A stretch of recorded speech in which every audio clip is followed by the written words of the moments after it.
नमस्कार, खानदेश मसाला किचनमध्ये आपले स्वागत आहे। मी आज करणार आहे उरलेल्या शिळ्या चपातींचा पौष्टिक असा लाडू। त्यासाठी मी मिक्सर जारमध्ये सर्व चपात्या मस्त बारीक वाटून घेतलेल्या आहेत। वाटून घेतलेल्या चपातींमध्ये 1 वाटी गूळ घालून आपल्याला परत वाटून घ्यायचं आहे।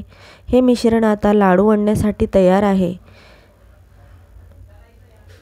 हे मिश्रण आता आपण भांड्यामध्ये काढून घेऊया। इथे मी वेलची पूड घालत आहे। आपल्याकडे असतील तेवढे सुके मेवे कट करून घ्यायचे आहेत। कढईत इथे 1.5 चमचा तूप गरम करून घेतलेला आहे।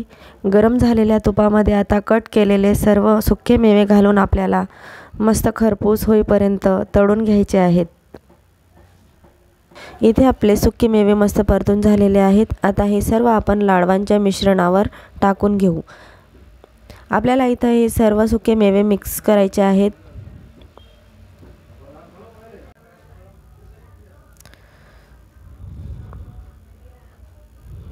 सर्व मिश्रण एकजीव झालेलं आहे।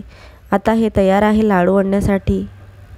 याचे आता आपल्याला छोटे छोटे मस्त लाडू वळून घ्यायचे आहेत। हे लाडू खरंच खूप रुचकर आणि पौष्टिक असतात।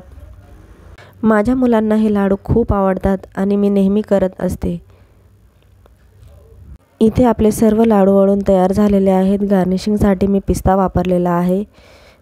तुम्ही बदाम सुद्धा वापरू शकता।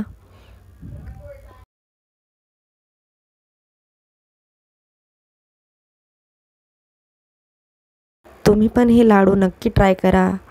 चॅनलला लाईक, शेअर, सबस्क्राईब आणि कमेंट नक्की करा।